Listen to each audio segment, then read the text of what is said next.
Wassail Beautiful People. So, I'm going to do the full moon one later when the moon comes up, if it can be seen in the sky.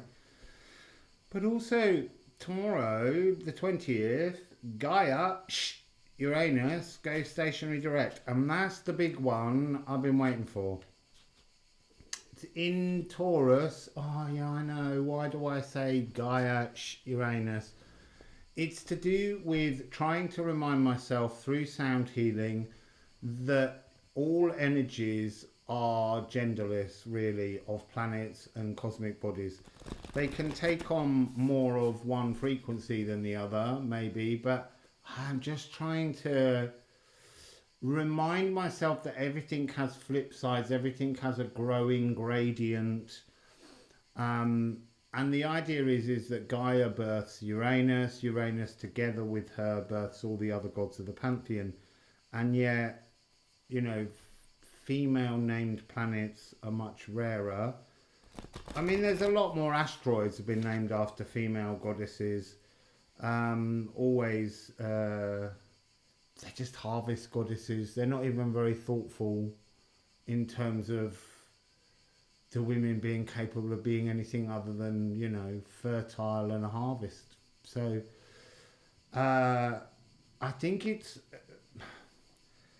something that needs addressing, because every asteroid will have a masculine and a feminine side. So like I often talk about Jupiter and Juno, and yet there's a separate asteroid that's called Juno, but it's about having like a consort energy, a frequency, a cycle, when things just change, when both of those energies work together, when they work singularly, when one works more than the other. There's a whole series of things.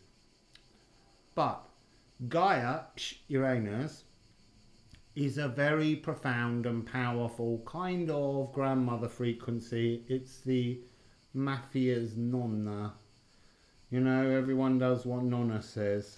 So, what's going on? Well, you've already got a whole series of planets retrograde. Pluto started, remember, that reading ages ago, back on the full moon, in Aries, in April, I mean.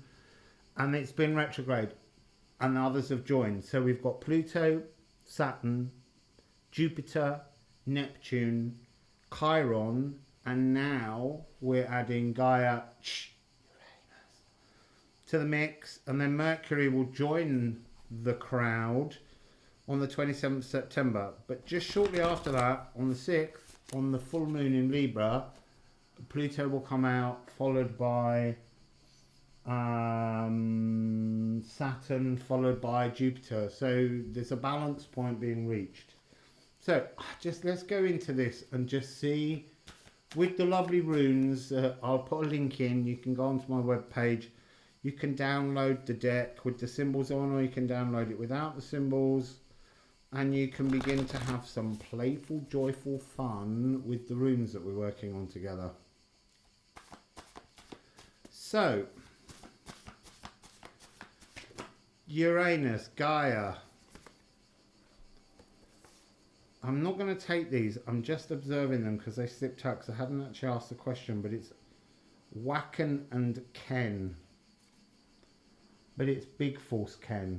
It's an awakening energy, which is very Uranian. It's in Taurus, fixed Earth. There has been a sense coming that Gaia Uranus is about to shake everything up, bust everything through, and start bringing in changes. So, Gaia Uranus. What would you like to tell us about you going stationary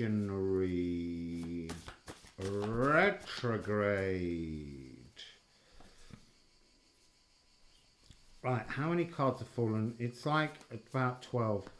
The difficulty with these being index cards are they don't fall separately. They have a habit of falling in large chunks. And I don't want to be trying to fit together 12 cards. Over time, I mean, look, even that, I thought that's much fewer cards, but actually it's still 5. I really would like 1 or 2. So just be patient, they'll get there.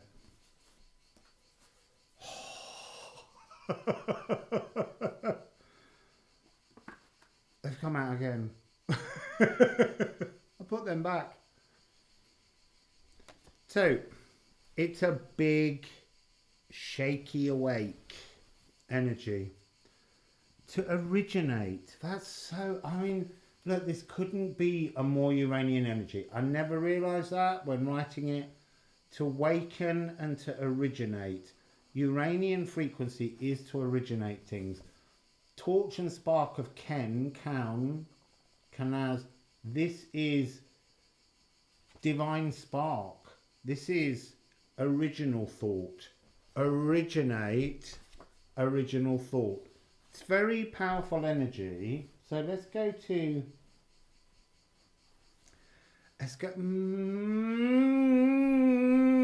Odin or shamanics. Odin or shamanics. Odin or shamanics. Shamanics or Odin. All right, Odin. So,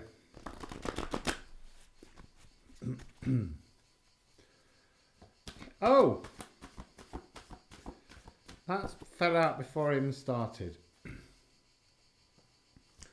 So, can you please explain what Gaia is doing?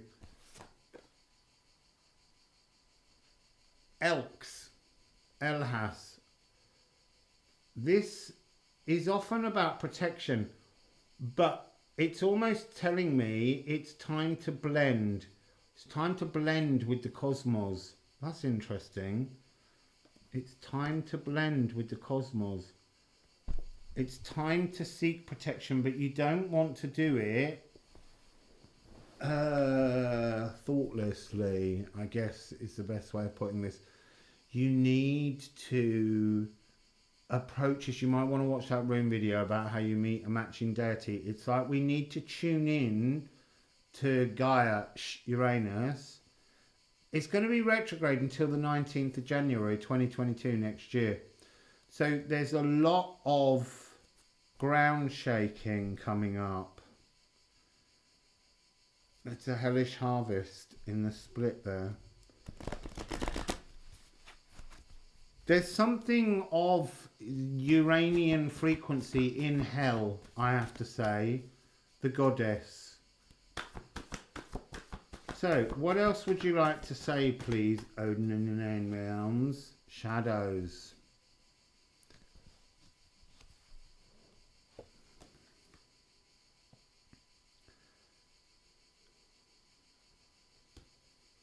That's interesting. So they're talking to me about how there's very little difference between these 3 strokes. You can bring this one down,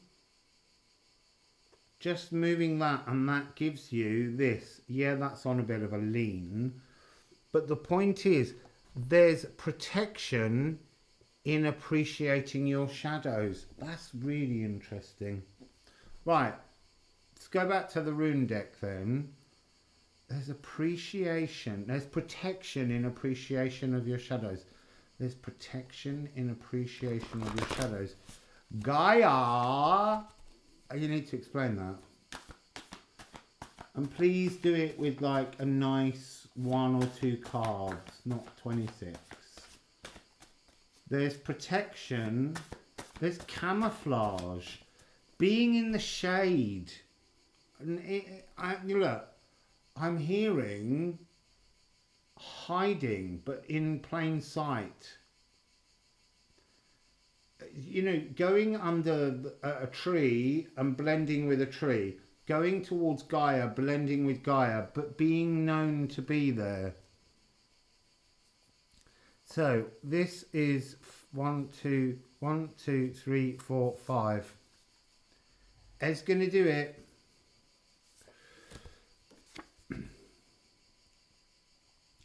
Needle. It's a personal stitching of your energies to Gaia Uranus during this entire retrograde period. It's almost like you need to keep aware of it, keep a focus on it, keep an awareness of the changes, witness them, bless them, praise them.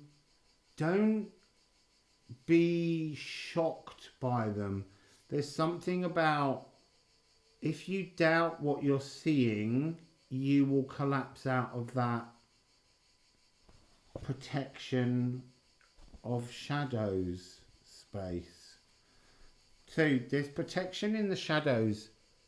I want to say that the shadows are almost like a cloak, an energy mantle that you wear, and it's keeping you safe for the period. There's some point during this, maybe they'll give us some clues.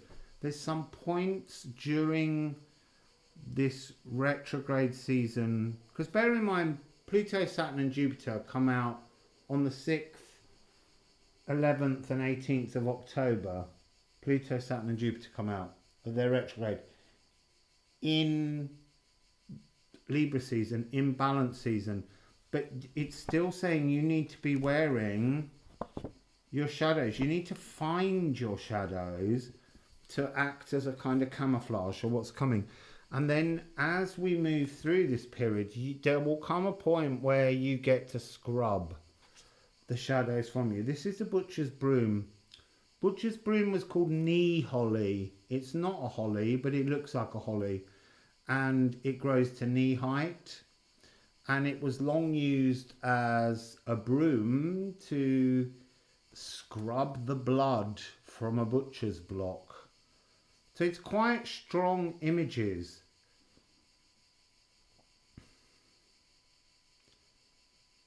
There's something about opening back out into three separate frequencies. This is so weird because I started this reading just now and actually my brain was dead. But I was getting I got Thorn the other way round. And I also got Knafa, and it was like they were showing me that there was a second entry point and exit point. Now they're showing me 3. And I don't know what that means yet. But that's the fun. Hey, look. Stankness. Oh, and it's coming right underneath.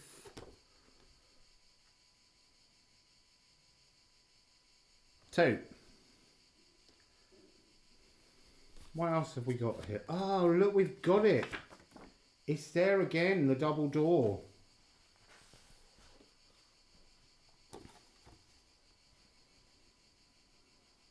It's doing the same frequency. No, that's really weird. It wasn't Knafa before. Thorn is further down this side. And it was actually Jer, harvest, with the diamond of the Ginunga gap, that shape, with a line down the middle. So it wasn't that, but it is that this time. So there's a test. This is a test. This is like there's waves, seismic energies rolling across everything, and it's like we're all being centered. And look, scrubbing the blood and a blood sacrifice to reveal an original birthright. It's like shadows being scrubbed from us somehow. And they're ancient blood sacrifices. Oh, there's something about, it's like not a sacrifice, but a sacrificial blood is what they're saying. It's like memory in blood, scented, I was thinking just yesterday how the guy who's lives here quite a lot and looks after it in the winter, he's away at the moment, but he looks after the dog here, and his mother came yesterday, and I was thinking how the dog can scent the family connection, probably through scent somehow. And this is what's coming from this card. You're being scented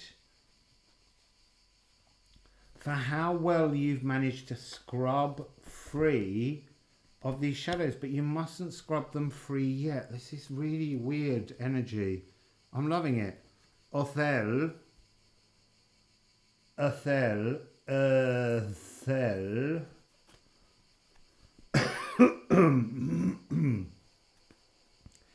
Is this original birthright?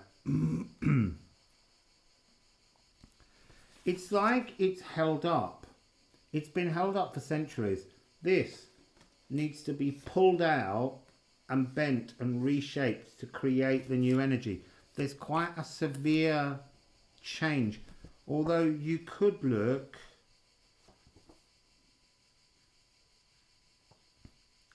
at how your shadows are part of your original birthright.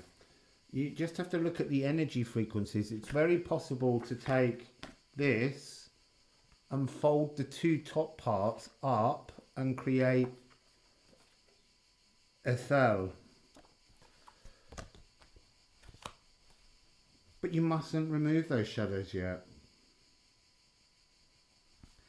It's like going to a kind of fancy dress party where you're going to dress as your shadow self.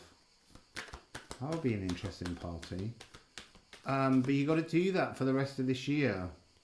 You've almost got to wear your shadows to awaken a divine spark within you. It's almost like they're the pulling energy. This shell of shadow around you is what's drawing inspiration up from within you.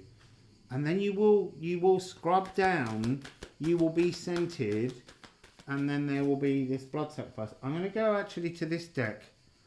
I want to go into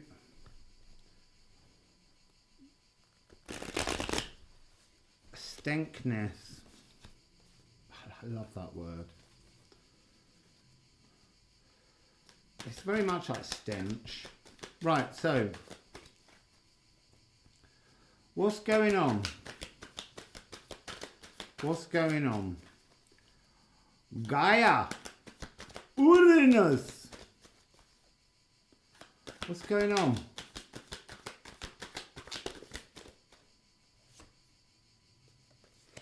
Right, so the first card out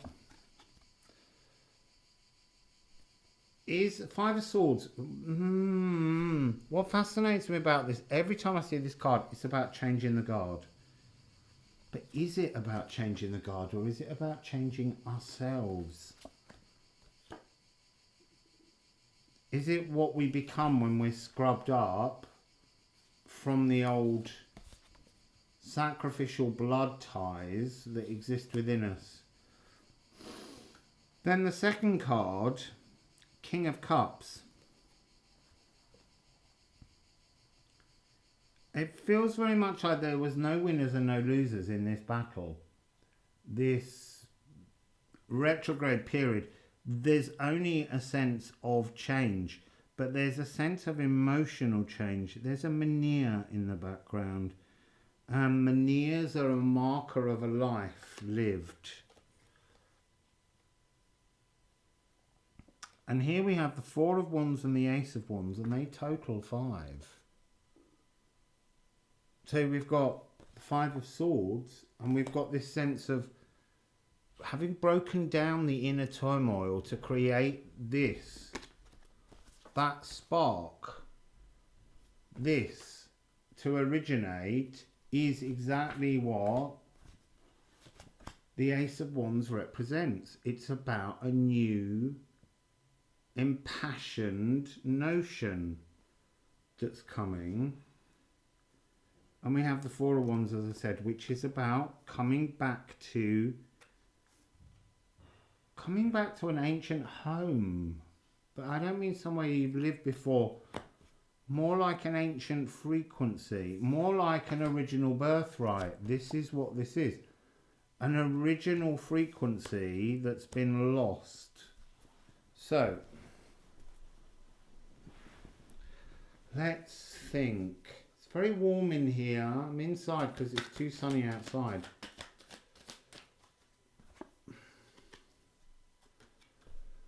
It's 2021. You've got to keep this up to the end of this year. There's a protection. There's something about December solstice being the cracking point for this. So,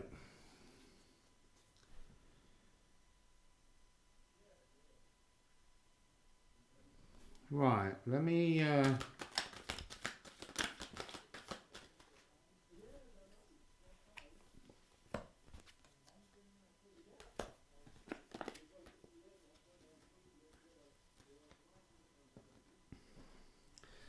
okay, so first of all we have the Eight of Pentacles and the Nine of Pentacles. A movement forwards, a natural progression.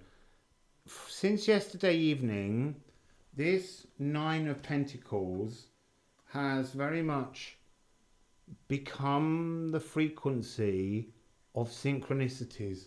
So when these shadows are broken off, it's like a new game will begin. It's like this Cluricorn. The Cluricorn is the fairy cobbler, a bit like a leprechaun, but it's a Cluricorn.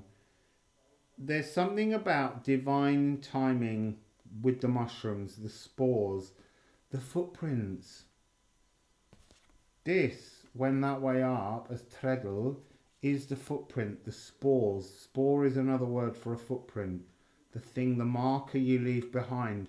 This is something about allowing the old markers to almost rot so that you can create something new. And from the spores of the mushrooms, and imagine that the mushrooms, the funguses are the shadows that you face, all of the spores become these pentacles floating around, and they're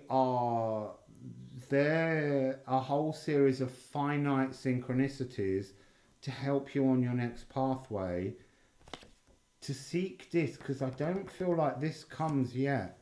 This has got something to do with next year, but we're in a process of moving towards the 19th of January. We haven't got 19 anyway, I'm sure. No, it was last night I kept seeing 19.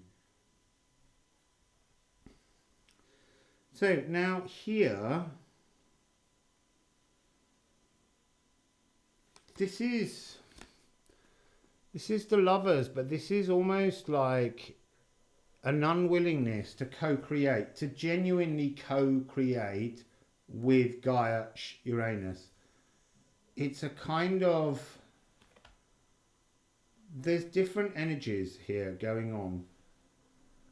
Elfin lady, she's off. In this story, it's about this guy who's married and he's having an affair with an elf. The elf can't be bothered to wait for him, and the wife's got a knife out for him, but that isn't really the energy that I'm getting from this. This is about, there's a whole series of energies in this. There's a series of energies to do with enchantments and not believing in them. There's an energy to do with having wonderful things around you and taking them for granted. There's an energy of confusion, of miscommunication, misunderstanding. There's also an energy of, I'm all right, Jack, how are you? It's layered in frequencies, but it's asking you to adjust so that you can inherit your world. But it's not a free gift. These two wonderful elk and deer are a form of a kind of a protection that's almost a guarantee to take you to the end, but that doesn't mean it doesn't mean it will come to fruition if you can't make your mind up to actually co-create what comes from that with spirit, or with whatever your form of dream being brought into a reality is.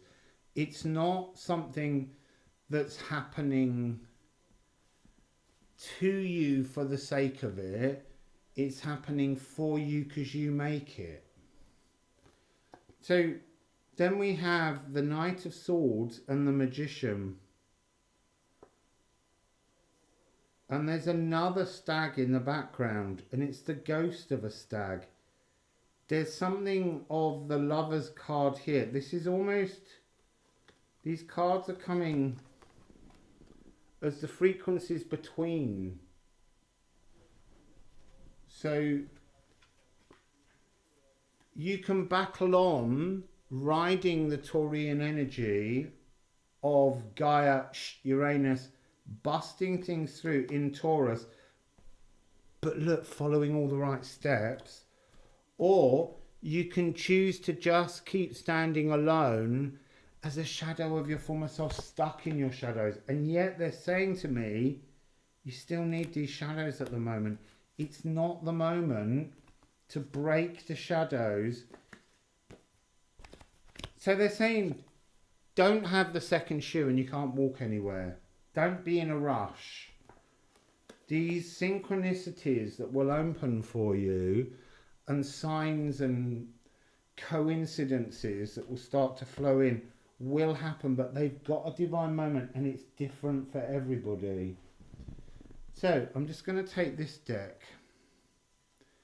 Would you like to tell us anything else about this?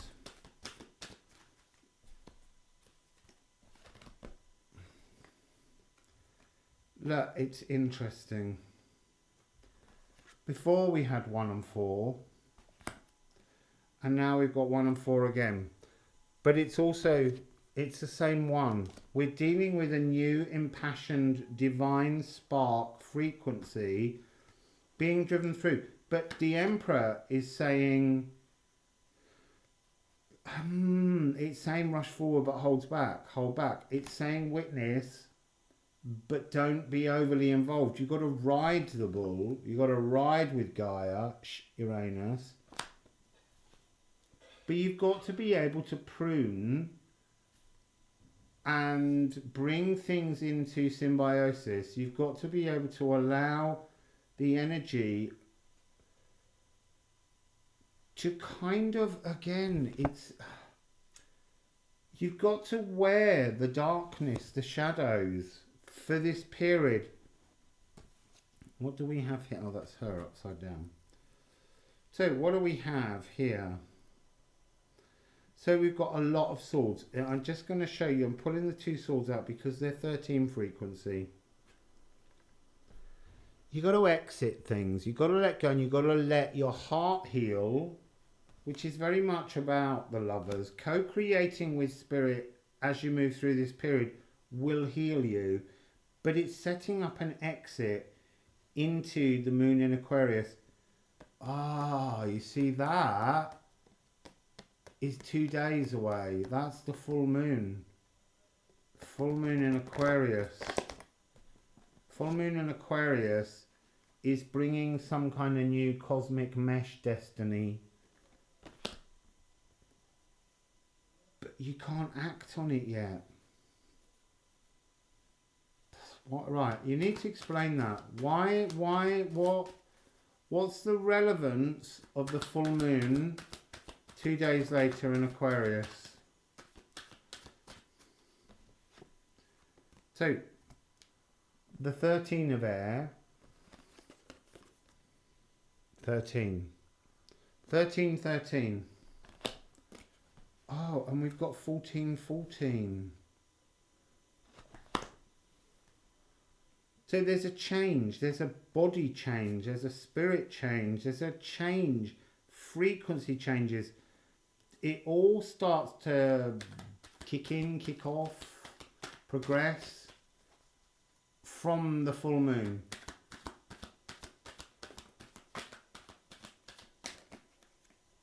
Right, so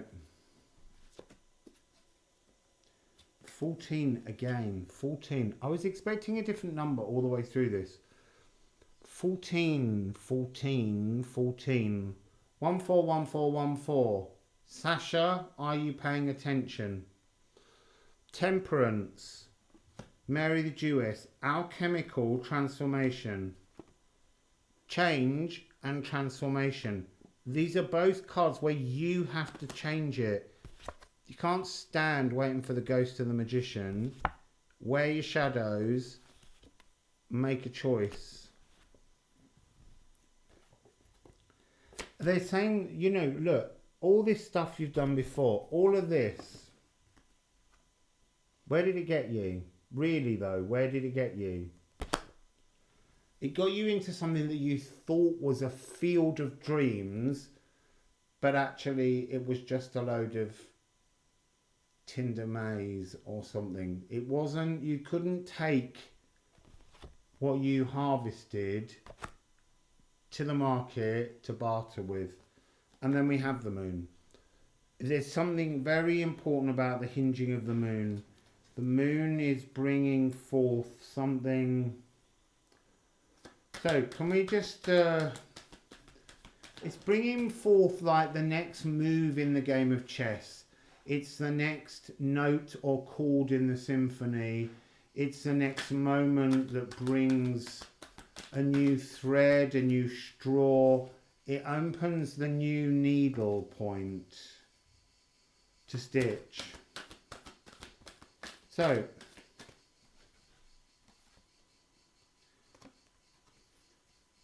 now we've got another 4, but with a 5. 5 and 4. Are you disappointed with power?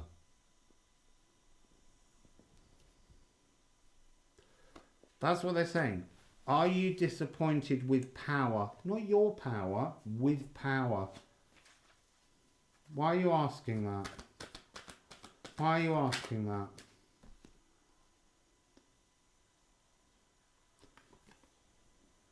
Because air frequency is changing things. I'm going to go to the other deck. Why are you asking if we're disappointed with power? Why are you asking if we're disappointed with power? They're making me look at this over and over again. They're drawing my attention to this over and over and over again. This is in itself the shadows of failure that's led to the disappointment in power. And this has come with the 7 of Cups. I feel like this is fire dragon. There's something about a fire dragon. We've had so much fire. If we got a lot of Mars, we've got the sun. There's Mars in Scorpio.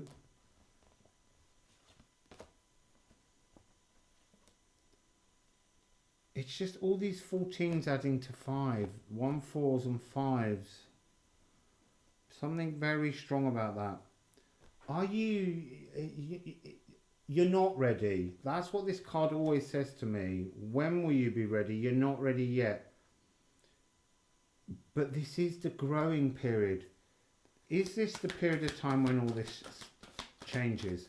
Is this the period of time when all this develops and changes? What can we expect to see?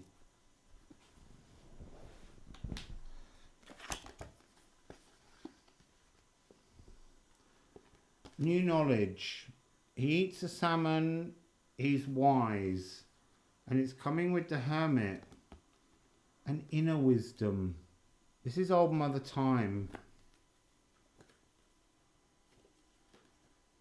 We got more dragons. I'm being drawn to... Where's it gone? They're saying there's another one.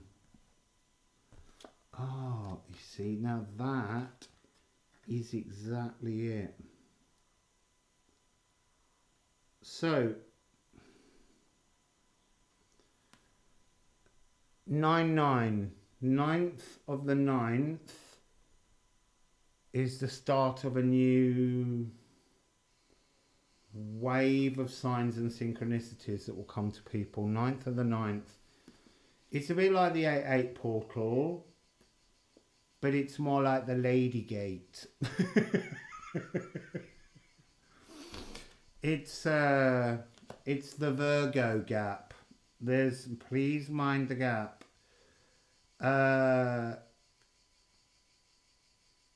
There's something about, look, the finite number of signs coming will increase, but they're made from shadows. So these shadows that you're going to wear will eventually crack open, dissipate, change, be scorched from you. Oh, you see, that's now what that is. That's, you're not ready yet for the 9-9 portal. That's all of the golden synchronicities awaiting that will fly out and start powering into us again. This is like a down cycle. It's the new 9-9 portal. And look, it's a celebration. It's a reunion with some old frequency. It's like the magic's returning. But is it just a magic, or is it the belief in magic? Because this is definitely about creating some kind of bind rune spell with the stinkness to be tested and scented by a dragon.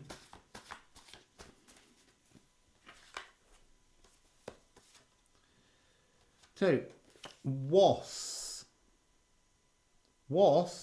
is all that impassioned energy rising like sap.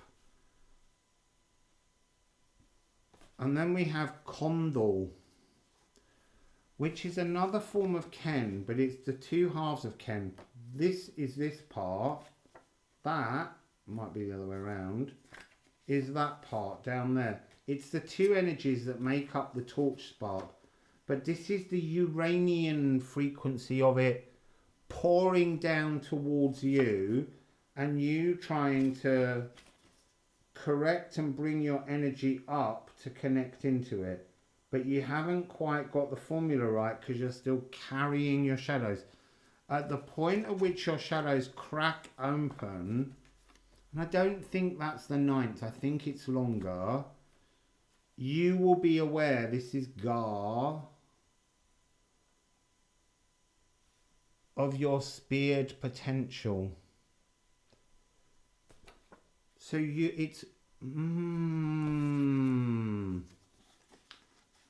see, look, you change the frequency of the sacrificial sacred blood rites to split open, bring yourself into union with yourself, the shadows becoming balanced and open, and then you have two seeds of potential, limitless potential, two pathways. There is something about this two pathways decision. So let's just end with Odin. What would you like to say at the end, please, Mr. Odin? Wow. We've got Petrol. We didn't have that one, did we? I haven't hidden it under all the pile of cards. Cosmic Beingness. And Skadi. Skadi is when you recognise that you've been the victim of something and you let go and you move on and you work out your own future. It's going back to this Lover's card. This is the chance to free ourselves from the old energies that have been some kind of blood tie within us. This blood sacrifice from long ago. It's like a double-edged needle. They're saying to me, you don't need to carry that energy. You just need to carry the one. You don't need the mirroring. It's not your true frequency. It's a code within your DNA. And this is what Skadi does when she decides that she doesn't want to be married to Njord anymore. And she leaves him. There's something about the solstice in her. She's got Sagittarian energy around her, but she's carrying a sword of truth and clarity, and she's got a crow on her head, so she's working with spirit. She's not going to slip anymore. There's something about slippery shadows. This is about working to really complete, deal with, transmute, remove shadows. But to do that, you've kind of got to wear them for the next September, October, November, December, 4 or 5 months. You won't have to wear them the whole time, but I'm feeling like you need to make some kind of connection to your shadows to open them out so that they can break free and they can become all the signs and synchronicities that are coming towards us all past the 9th of the 9th. So that's the beautiful energy for Gaia Uranus. And I'm going to do the moon reading later. Olga's arriving later as well, so I've got to do some food and things so that we can discuss the runes as the artwork's progressing. So there's lots of exciting things, and I'm squeezing lots of readings in for you. So have a beautiful evening. I'm going to have a little lie down now. Wassail.